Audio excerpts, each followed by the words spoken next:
안녕하십니까. 이번 시간에는 해썹의 7원칙과 12절차를 종합적으로 정리를 해보도록 하겠습니다. 앞서의 시간까지 우리가 해썹의 정의와 해썹의 7원칙, 12절차를 다뤄보았습니다. 종합 정리하는 의미에서 해썹의 정의 부분부터 다시 한번 살펴보겠습니다. 자, 해썹은 이와 같은 정의를 갖고 있었죠. 식품의 원료 관리, 제조, 가공, 조리, 소분, 유통, 판매의 모든 과정에서 해썹의 범위를 이야기하고 있습니다. 즉, 농장에서 식탁까지. 그래서 이 범위에서 위한 물질이 식품에 섞이거나 식품이 오염되는 것을 방지하기 위하여 이것이 해썹의 목적 부분입니다. 즉, 안전한 제품을 만들기 위하여. 마지막, 그래서 각 과정의 위해소를 확인 평가해요. 이것이 위해소 분석이죠. 이론칙이었습니다. 그렇게 해서 분석한 위해 요소를 중요 관리점으로 중점 관리한다는 내용이 해썹의 정의에 해당되는 부분이었고요. 이론칙은 이런 것이었습니다. 위해 요소 분석이고 영어로 해저드 어널리시스라고 하며 원료와 공정에서 발생 가능한, 자, 두 가지의 개념이죠. 대상은 원료와 공정. 그리고 세 가지를 분석합니다. 생물학적, 화학적, 물리적 유해 요소를 잘 분석해서. 자, 이 원칙으로 넘어갑니다. 중요 관리점. 크리티컬 컨트롤 포인트라고 하였고요.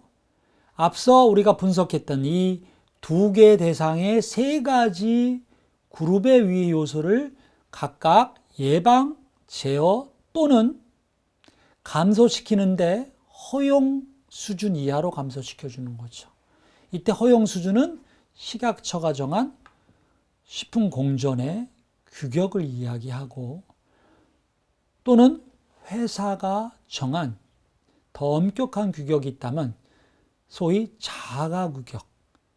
자가 규격에 따라서 그 수준까지 감소시켜주는 그 공정을 우리가 CCP로 결정해서 그거 위주로 중점 관리한다는 개념으로 우리가 이 원칙을 이해했습니다. 자, 그래서 해썹의 1원칙과 2원칙을 가운데 뼈대에 놓고 절차상으로는 12개 중에 6번째와 7번째 절차가 되었는데 그것은 해썹을 본격적으로 진행하기에 앞서서 실천 단계에 앞서서 준비 단계에 5단계가 있었기 때문에 1원칙이 6절차가 되었던 것입니다. 그럼 준비 단계는 무엇이냐? 팀 구성, 제품 설명서 작성, 용도 확인, 공정 흐름도 작성, 공정 흐름도 현장 확인이라는 5단계의 절차를 밟았습니다. 제가 이렇게 빠른 속도로 읽는 과정에서 여러분들도 머릿속으로 흐름을 따라서 이해하셨으면 좋겠습니다. 자, 이때 왜 했느냐를 따져보겠어요. 첫 번째, 제품 설명서. 우리가 뭐 하는지를 일단은 정확하게 많은 정보들을 하나로 모아놓기 위함이고요.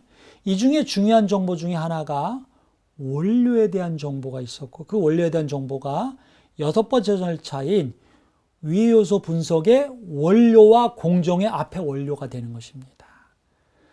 두 번째는 중요한 것이 공정 흐름도였는데요. 이 공정 흐름도는 말 그대로 공정에 대한 정보를 갖고 있었고 위해 요소 분석의 원료와 공정에 대해서 한다고 했을 때 그 공정 부분이 바로 여기서 오는 것이죠. 그래서 2번과 4번이 준비 단계의 핵심적인 절차라고 볼 수 있겠고요. 그걸 위해서 먼저 팀을 구성하고 또 제품을 소비자가 어떻게 섭취해서 안전사고를 줄일 것이냐를 고민하는 용도 확인 단계가 있는 것이고 중요한 공정 흐름도가 현장과 얼마 일치하는지를 보는 5번째 절차가 있었던 것입니다. 이렇게 해서 준비 단계가 완성이 되면은 위해 요소 분석이 가능한 것이고 이 위해 요소 분석에서 중요 관리점으로 결정할 정도로 중요한 위해 요소를 먼저 파악하게 한 다음에 중요 관리점을 결정하는 것이죠. 자, 그 다음에 어떤 일을 하셨습니까? 중요관리점을 결정하려고 하고 나서 중요관리점을 어떻게 관리할 거냐, 법적으로 문제가 안 되게 도록, 그것이 한계 기준입니다. 중요관리점별로 결정하게 되어 있죠. 이것이 3원칙이 되는 것이고 절차상으로는 8번째가 된 것입니다. 그럼 한계 기준을 결정했으면 관리가 그대로 되는 것은 아니죠. 여러분이 고속도로에서 제한 속도를 110으로 설정했다고 해서 그대로 자연스럽게 관리가 되는 것이 아니라 그것이 잘 지켜지는지를 확인하는 과정이 필요해요. 모니터링하는 과정이 필요합니다. 해썹에도 마찬가지이고요. 한계 기준을 설정하면 당연히 모니터링을 해야 됩니다. 이것이 4원칙이고 절차상으로는 한계 기준 다음이니까 9번째 절차가 되는 것입니다. 그래서 관리를 쭉 해보다가 하는 중에 모니터링 과정에서 한계 기준이 이탈됐을 때 취해지는 조치, 이것을 우리가 개선 조치라고 할 거고요. 그래서 개선 조치 방법을 수립하는 것을 5번째 원칙으로 잡았고 절차로는 10번째 절차가 되는 것입니다. 이와 같이 6번부터 10번까지의 절차를 진행하다 보면 위에서 분석의 결과를 갖고 중요관리점 결정해서 한계 기준 설정해서 모니터링하면서 관리하다가 개선 조치하니까 기본적으로 해썹 관리가 됩니다. 실천이 되는 거죠. 해썹의 실천 단계라고 하였습니다. 그런데 이런 시스템들을 잘 관리하는 데 필요한 큰 틀에서의 검증, 또 부분적인 검증까지 포함해서 검증이라는 과정을 통해서 해썹 시스템 전반을 관리해야 된다는 얘기입니다. 그리고 이 관리의 기본은 문서를 통해서 관리하게 하라는 것이죠. 그리고 그것이 잘 실행이 됐다는 것을 기록으로 남겨놓으라는 것입니다. 기록을 쓰게 하다 보면은 담당자들은 실제 기준에 맞춰서 관리할 수밖에 없어지는 것이죠. 이와 같은 것을 우리가 마지막 11, 12 절차의 6번, 7번 원칙이라 해서 관리 단계라고 제가 명명을 하였습니다. 자, 지금부터는 제가 여러분들 지금까지 해썹 시스템을 구축하는 과정에 특별히 해썹 관리 기준을 세우는 과정에 12절차를 매우 빠른 속도로 제가 진행을 해보도록 하겠습니다. 지금까지 개별적인 사항을 상세하게 다뤘지만 빠른 속도로 한번 종합적으로 정리하면서 전체적인 흐름을 다시 한번 한눈에 그림으로 들어오게 하는데 효과가 있을 거라고 기대를 해봅니다. 자, 첫 번째 절차 보겠습니다. 어떻게 하였죠? 팀을 구성했습니다. 그 서식으로 첫 번째 1-1 서식을 여러분들이 실습을 해보았어요. 그렇죠? 이와 같이 조직도를 만들어 봅니다. 다만 이 조직도는 충분히 자세한 내용을 담을 수가 없어서 서식 1-2라는 양식이 하나 더 필요했습니다. 여기에는 구체적으로 어떤 사람이 어떤 경험을 갖고 있는 사람들이 어떤 교육훈련을 받고 어떤 역할을 하는 사람으로 참여하고 있다는 것을 보여주는 것이죠. 그리고 각 구성원 간의 역할 분담과 함께 그 역할 분담이 어떤 담당자가 부재 시에 다른 담당자가 그 역할을 대신한다는 서식 1-3이라는 교대 근무 시 인수인계 방법이라는 서식을 만들어 본 바 있습니다. 이 세 가지 핵심 서식이 1번 절차, 해썹 팀 구성 단계에서 채워야 할, 만들어야 할 어떤 서식이 되는 것입니다. 두 번째 절차는 제품 설명서의 작성이었죠. 이 절차에서는 우리가 해썹 인증을 받고자 하는 품목에 대한 정보들을 요약적으로 총망라해서 한 번에 보여주기 위해서 만들어준 서식이었습니다. 그래서 보시는 것처럼 기본적인 정보들과 함께 법령자료실에서 확보한 법적 규격과 우리 회사의 자사 규격을 정리해 놓습니다. 보관 유통상의 주의사항, 유통기한, 포장 방법, 재질, 표지사항, 주의사항 이런 부분들을 기재해서 우리도 내부 우리 해썹 팀원들이 앞으로의 향후 해썹 시스템을 구축하는 데 필요한 기본 정보를 여기서부터 시작하는 것이고요.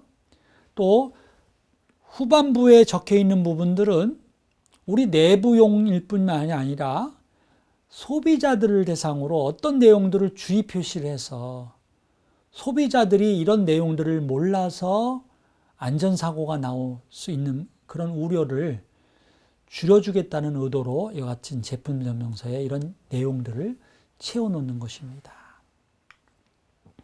세 번째는 제품의 용도 확인 부분입니다. 앞서 양식에서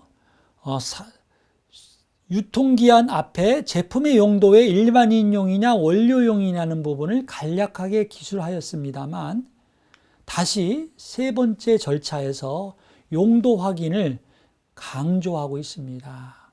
그것은 더 면밀하게 꼼꼼하게 검토하기를 바라는 것이죠. 그래서 이 제품을 어떻게 먹게 할 것인가, 가열 조리 후 먹게 할 것인가, 그대로 취식할 것인가, 또 가열 조리하는 방법은 어떻게 할 것인가, 이런 부분들을 기술하게 되어 있고요. 또 누가 먹는 게 바람직한가, 예를 들어서 취약계층은 없는가, 섭취에 주의를 기해야 할 소비자가 민감 소비자가 누구인지를 특정을 해주는 것입니다. 자, 이런 양식을 사용하면 좋겠고요. 사용하지 않고 앞서 우리 제품 설명서에 서식 2번 양식에 조금 더 자세하게 채울 수 있으면 문제가 없을 것 같습니다. 자, 서식 3번을 한 다음에 서식 4번 절차상으로 네 번째 절차인 공정흐름도 작성으로 가보겠습니다. 이와 같은 예시를 여러분들이 본 바 있고요. 이와 같이 주재료와 부재료들, 물과 포장재를 망라해서 제품에 사용되는 모든 원부자재를 한 번에 표시해 주고요. 박스 모양의 공정 이름에 화살표로 표시를 해서 어느 단계의 부재료가 어느 단계의 원재료와 합쳐지는지, 또 그전에는 어떤 세부 부분 공정을 거쳐서 합쳐지는지를 한눈에 볼 수 있게끔 해줍니다. 이게 바로 공정흐름도의 기본적인 도면이 되겠고요. 이와 같은 양식에 따라서 여러분들이 변형해서 실습을 한 바 있습니다. 자, 부대적으로 우리 공정흐름도라는 네 번째 절차에서 더 필요한 서식들이 있죠. 앞에 공정흐름도는 세부적인 사항을 적기에 불편합니다. 그래서 이와 같이 각 세부 공정별로 공정 작업 조건들을 상세하게 기술할 수 있는 그런 양식을 여러분들이 활용하면 좋겠습니다. 제조 설비가 무엇이고 이때 관련 표준과 SOP가 별도로 있다면은 상세하게 별도의 문서로, 역시 문서화된 절차서가 되겠죠. 그래서 SOP, 표준 작업 절차라고 합니다.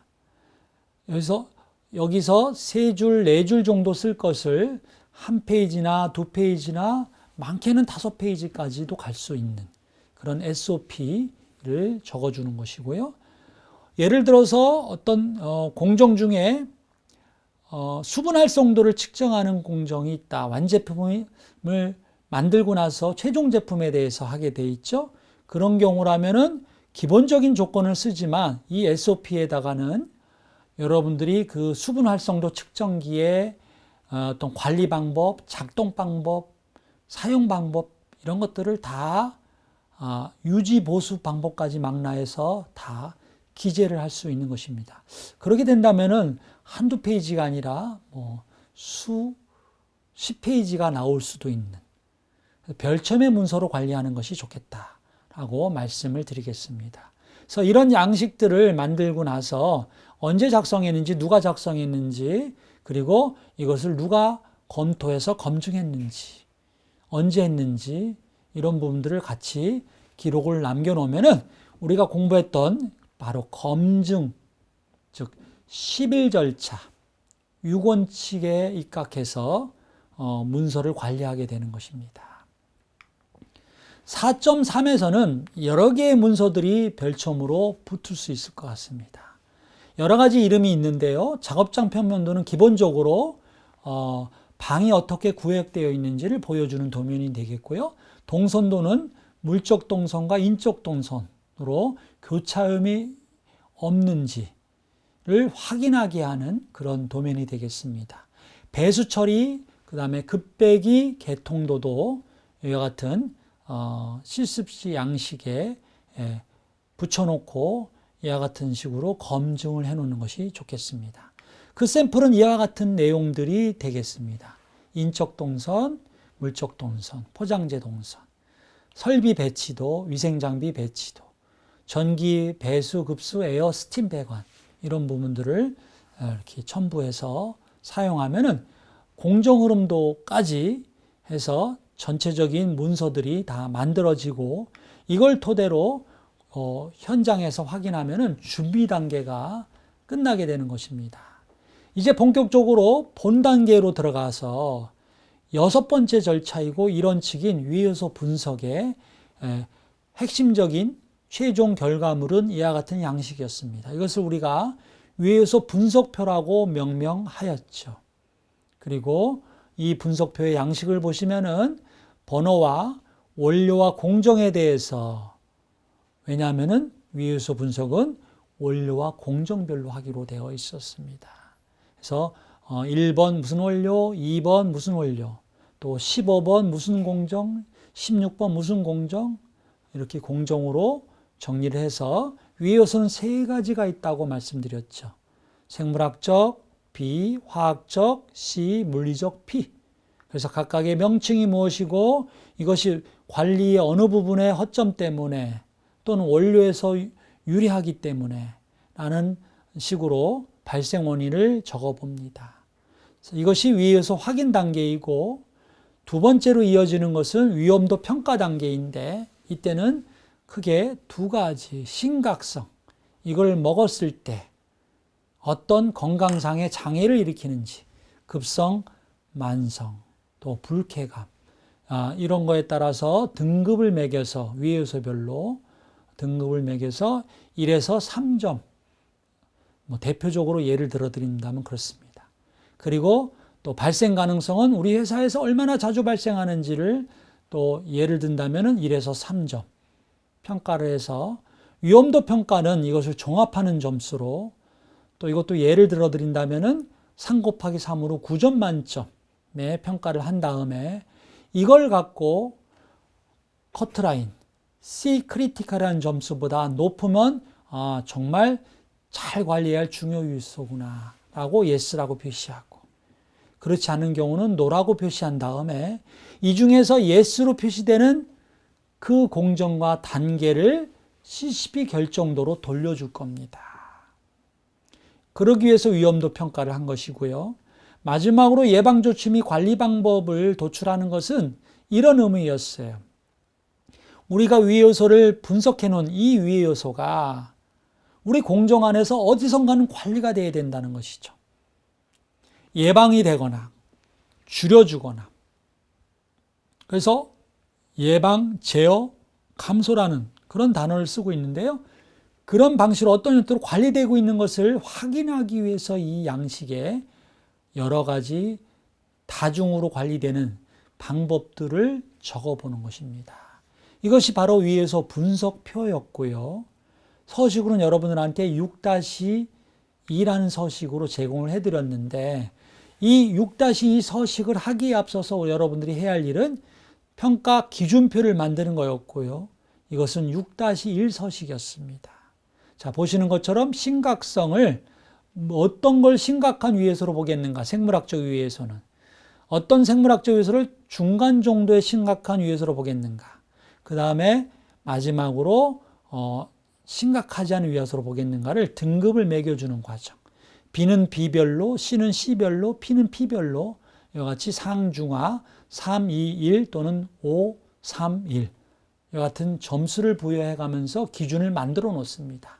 그리고 발생 가능성에서는 3, 2, 1 이와 같은 식으로 역시 기준을 만들고 우리 회사에서 얼마나 자주 발생하면 몇 회 이상이면은 정말 자주 발생하는 거야 하면서 점수를 높게 주고 몇 회에서 몇 회 정도라면은 중간 정도야 하면서 점수를 좀 중간 점수로 주고 마지막은 몇 회 이하라면 많이 발생하지 않는 거니까 점수를 최하 점수인 예를 들어서 3, 2, 1이었으면 1점을 주는 방식으로 평가 기준표를 만들어 놓습니다. 그리고 종합 점수를 A와 B를 어떻게 합산할 거냐 또는 곱해서 합쳐 놓을 것이냐 종합 점수를 매기는 방법을 여러분들이 스스로 정하시고 그리고 중요한 유해 요소인지 아닌지 유해의 중요도를 yes, no로 판정해 주기 위한 기준값을 9점 만점에 3점으로 하든 4점으로 하든 5점으로 하든 정해놓는 과정이 바로 서식 6번 6-1이라는 유해요소 평가 기준표를 만드는 과정이었습니다. 자, 이렇게 해서 서식 6-2는 실제로 이와 같은 방식으로 만들어질 겁니다. 가열 공정을 주목하면서 B와 P에 대해서 유해요소 분석을 해보았고요. 이 중에서 위험도 평가를 했을 때 3점짜리가 있고 심각성에서 3점짜리와 발생 가능에서 1점짜리가 있었습니다. 곱하기법을 사용하기로 하여서 3점이 되었고 3점 이상을 커트라인으로 잡았다면은 이 색칠한 부분들이 전부 중요한 유해요소, 즉 유해 중요도가 예스가 되는 항목이 될 것이고 이 예스가 되는 항목이 중요관리점의 결정 후보가 될 것입니다. 마지막으로 예방조치 관리 방법은 이와 같이 미리 사전에 예방하는 선행요건 관리에 해당되는 그 관리 기준서에 있는 내용들이 이 안에 들어올 수 있겠고요. 그 다음에 공정별로 적극적으로 관리하는 가열 공정의 조건들이 관리 방법으로 들어올 수 있겠습니다. 물리적 유해에서도 마찬가지로 이와 같이 예방조치 및 관리 방법을 기술해 둡니다. 자, 이렇게 해서 6번째 절차 1번 원칙이 수립이 되면은 두 번째 원칙이면서 7번째 절차인 중요관리점을 결정하게 되어 있습니다. 자, 여러분들 기억을 상기시켜 보시기 바랍니다. 중요관리점은 5개의 정확하게는 6개의 질문으로 구성되어 있으며 이 질문 항목들을 이와 같이 간단하게 요약해서 기억을 해두면 좋겠습니다. 첫 번째는 선행요건만으로 잘 관리되고 있습니까? 라고 앞에 선행요건만이라는 부분을 키워드로 잡아두시기 바랍니다. 두 번째는 예방조치 및 관리 방법이 있습니까? 라고 물어보는 것입니다. 세 번째는 줄여줍니까? 라고 물어보는 질문이 있죠. 그래서 통상적으로는 1번 질문에서 no가 되고 2번 질문에서 yes가 되면서 3번 질문에서 이 공정이 이 유해요소를 줄여줍니다 라고 했을 때 이것이 CCP가 될 수 있는 것이고요. 대표적으로는 살균 공정, 여과 공정, 금속 검출 공정 같은 것이 해당됩니다.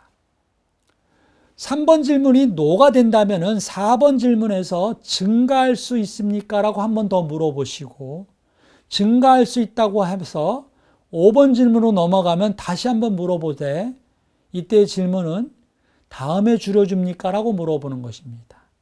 다음에 줄여줍니까? 라고 물어봤을 때 다음에 줄여준다고 하면 이 공정은 CCP가 될 필요가 없고 다음에 줄여주는 공정이 없다면 이 공정을 잘 관리해야 되기 때문에 CCP로 관리해야 되는 것이죠. 여기에 해당되는 공정들은 열 처리 후의 냉각 공정 같은 것들입니다. 그래서 이와 같이 CCP 결정도를 돌리는 과정에서 자연적으로 CCP가 결정되게 한다. 이게 매우 시스템적인 접근 방식인 것이죠. 그래서 중요한 키워드 3가지, 3번 질문, 4번 질문, 5번 질문의 키워드를 기억해 두시기 바라요. 줄여줄 수 있느냐, 늘어날 수 있느냐, 다음에 줄여줄 수 있느냐라는 그 키워드를 갖고 질문을 적용하다 보면 그 답변에 의해서 CCP가 자동적으로 결정이 될 수 있습니다. 예시입니다. 우리 빙가류에서 CCP가 이와 같이 결정을 해보니까 무려 4개 정도 나옵니다. 흔하지 않은 케이스라고 제가 설명을 드렸고요. 첫 번째, 여가공정, 물리적 위해서를 관리하는 CCP로 잡혔습니다. 살균공정, 생물학적 위해서를 관리하는 CCP 있죠. 그리고 살균에 이어서 나오는 냉각공정이 생물학적 위해서를 관리하는 CCP입니다. 그 다음에 마지막에 빙가류가 얼려진 다음에 고형의 제품이 되고 나서는 이걸 과자처럼 취급하는 거죠. 그래서 금속성 이물을 관리하게 한 금속검출 공정이 마지막 물리적 위해서를 관리하는 CCP로 잡혀봐서 이와 같이 4개의 CCP가 잡힌다. 그래서 이건 이와 같이 이런 예시를 통해서 CCP가 결정이 된 수 있구나. 이것이 바로 이 원칙의 7절차가 되는 것입니다.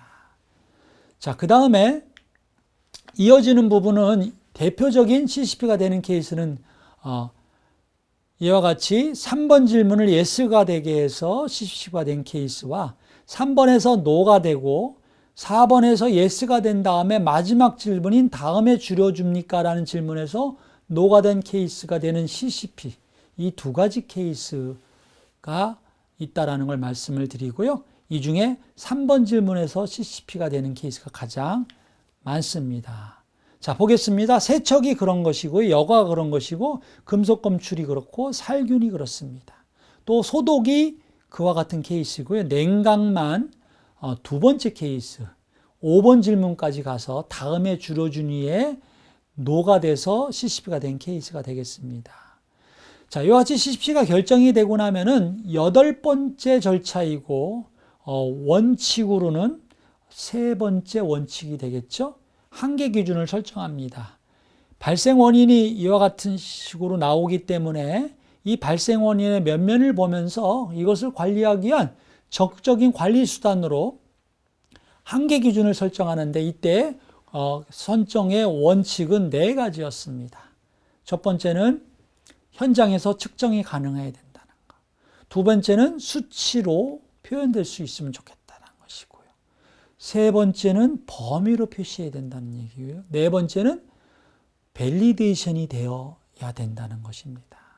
이게 한계 기준 설정의 개념이고요. 이와 같은 서식 8번을 통해서 여러분들이 4가지 원칙을 지키면서 한계 기준을 설정할 수 있겠습니다.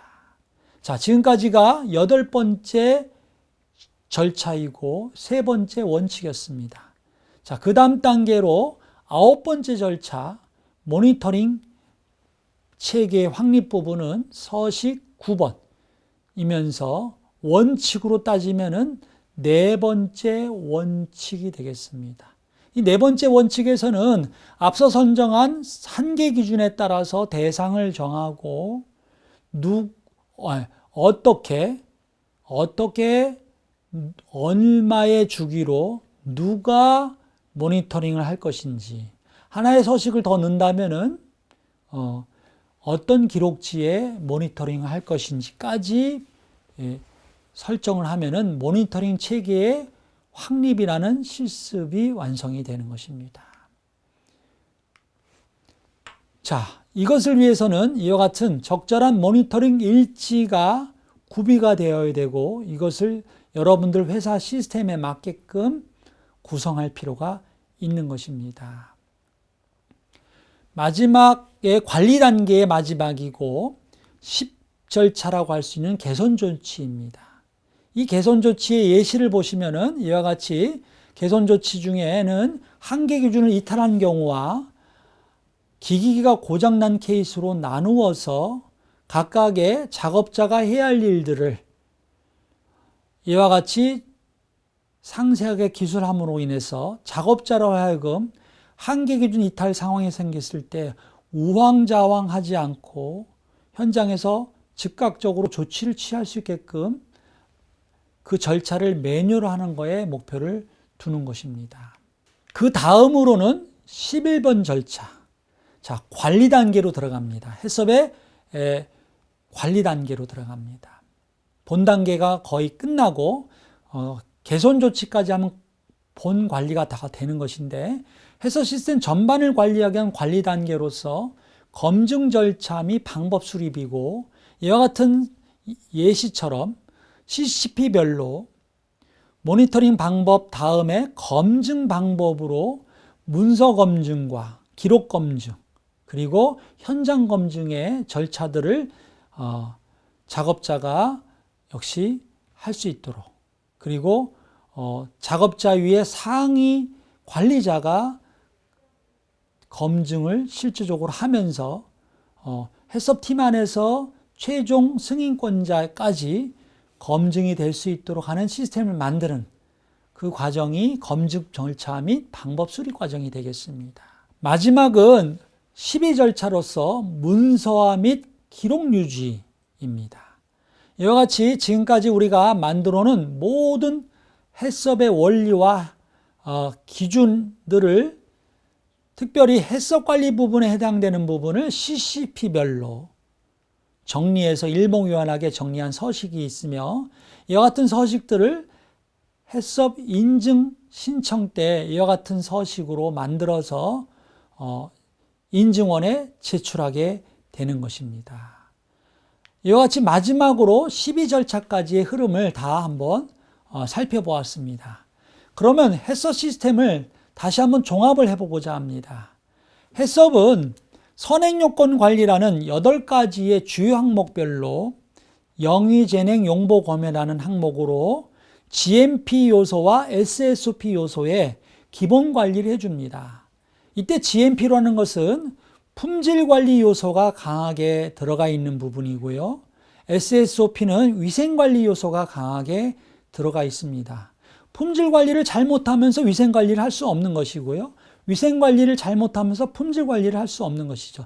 이 두 관리를 잘못하면서 해썹 관리를 할 수 없기 때문에 해썹 시스템을 구축하기에 앞서서, 해썹 관리를 하기에 앞서서 먼저 한다고 해서 선행요건 관리라고 하였고, 이 피라미드 구조의 밑에 기반 구조가 되는 것입니다.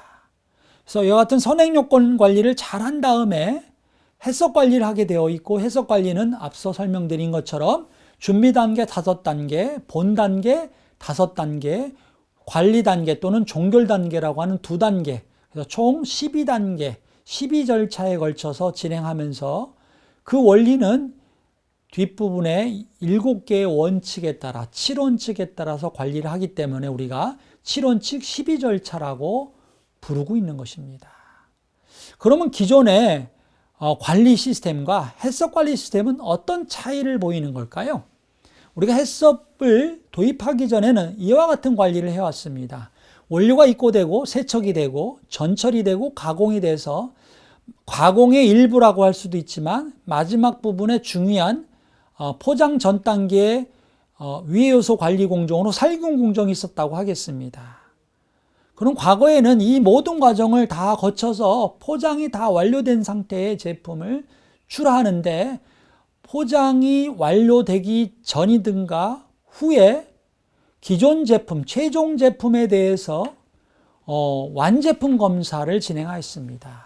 그래서 그 제품 안에 미생물이 얼마가 있는지, 그리고 화학적 위해서로 어떤 독소 성분이 있는지, 그리고 물리적 위해서로 이물이 있는지 없는지를 검사해서 최종 제품의 검사 결과로 문제가 없다면은 샘플링 검사의 원리에 따라서 전체 제품을 출하하는 방식으로 갔습니다.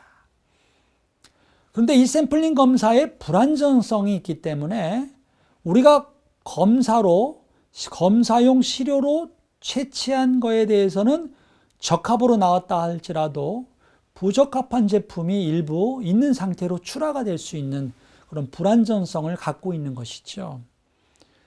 그래서 과거의 관리 방식은 마지막 제품의 분석에 의존한다는 거에 특징이 있다면은, 해썹 관리 부분은 마지막 제품의 검사가 아니라 이 마지막 제품의 완제품 검사, 즉 식품공정에서 정한 기준 및 규격을 만족하는 조건이 되도록 하기 위한 공정 작업 조건을 한계 기준으로 설정합니다.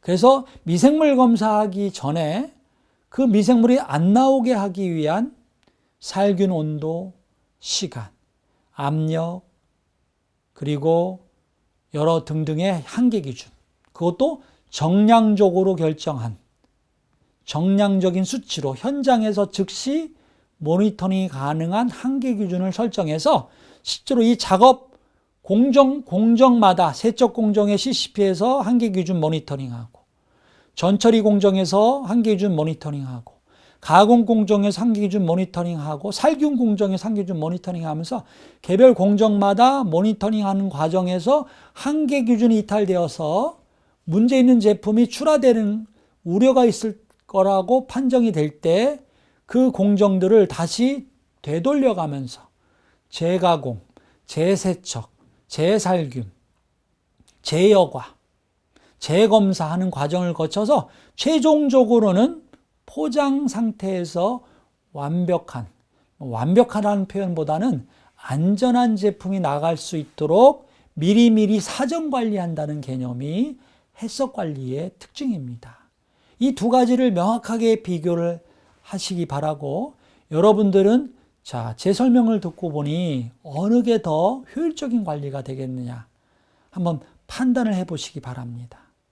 마지막 제품을 완제품 검사에서 불안전한 상태로 제품이 나가기보다는 그 제품이 안전성이 확보될 수 있도록 작업 조건을 관리해서 중간중간에 미리 사전 관리해서 안전한 제품이 나가게 하는 그 해썹 관리가 더 효과적인 관리가 되지 않을까요?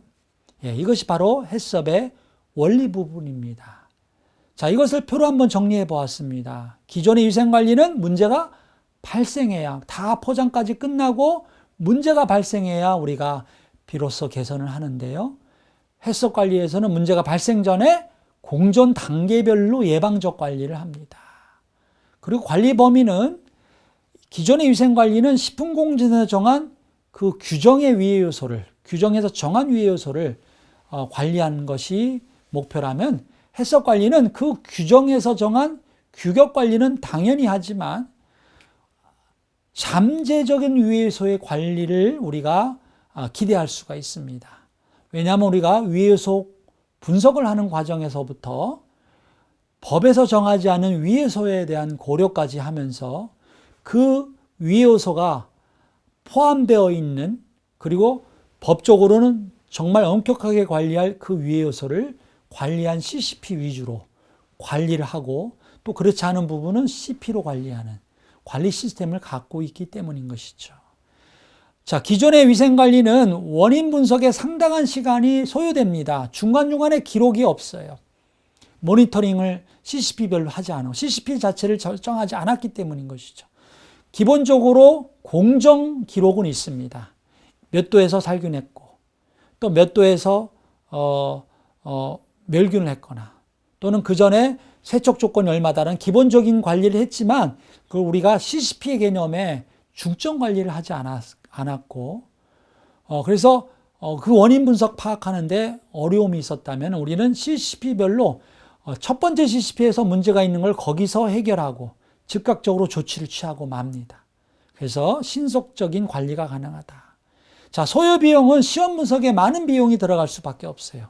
자가 품질 검사뿐이 아니라 법에서 정한 주기가 아니라 우리가 로또별로 검사를 하기 때문에 그렇습니다.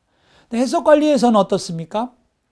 자가 품질 검사는 법적으로 다 해야 되지만 우리가 하는 관리의 포인트가 미생물 검사나 화학적 위해소 관리에 정말 분석 비용이 많이 들어가는 그런 관리가 아니라 한계 기준에 현장에서 측정이 가능한 용이한 그런 한계 기준의 모니터링으로 관리를 하기 때문에 운영비가 절감되는 이점을 갖고 있습니다. 그래서 이 기존의 위생관리보다의 많은 이점들을 갖고 있기 때문에 우리나라뿐이 아니라 전 세계에서의 해썹관리로 식품을 안전관리하라고 권하고 있는 것입니다. 자, 이제 마지막으로 여러분들께 우리 해석의 원리를 좀 더 이해하는 의미에서 몇 가지 이유에 대한 질문을 드려보겠습니다. 제가 이번 강의를 통해서 여러분들에게 단순히 어떤 지식을 단순하게 암기하는 그런 개념으로 이 과목을 다루지 않기를 여러분들한테 원했습니다. 그것은 무엇이냐면은 해썹의 7원칙 12절차의 단계에서의 원리 부분을 이해했을 때 여러분들이 현장에서 변화되는 상황에 쉽게 적용을 할 수 있기 때문이고, 그것이 여러분들이 앞으로 가져야 할 어떤 현장 응용력이라고 할 수 있겠습니다. 그래서 이런 질문들을 한번 여러분들 스스로 던져보시기 바랍니다. 왜 이런 것을 했을까요? 해서 시스템 12절차의 전체 흐름에서 제가 앞서 빠른 속도로 정리해 보면서 그 이유를 설명을 해드렸습니다. 이걸 다시 한번 여러분들의 언어로 한번 정리해 보시기 바랍니다. 준비 단계에서 제품 설명서 공정음도 작성한 이유는 무엇일까요? 왜 사용 용도를 확인하게 했을까요? 위에서 분석표를 만들면 될 것을 위에서 분석 평가 기준표를 왜 만들었을까요? 그 다음에 위에서 분석 단계에서는 발생 원인과 예방 조치를 왜 검토했을까요? 왜 현장에서 즉시 모니터링이 가능한 기준으로 한계 기준을 설정하게 할까요? 마지막으로 해석 관리 계획들은 왜 문서화하고 기록을 유지해야 될까요?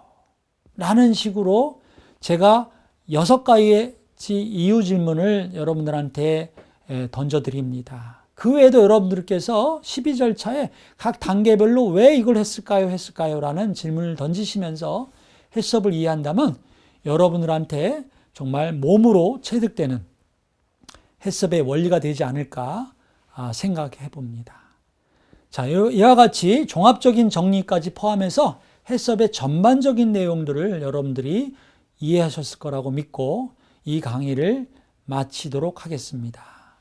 긴 시간 동안 수고 많으셨습니다. 감사합니다.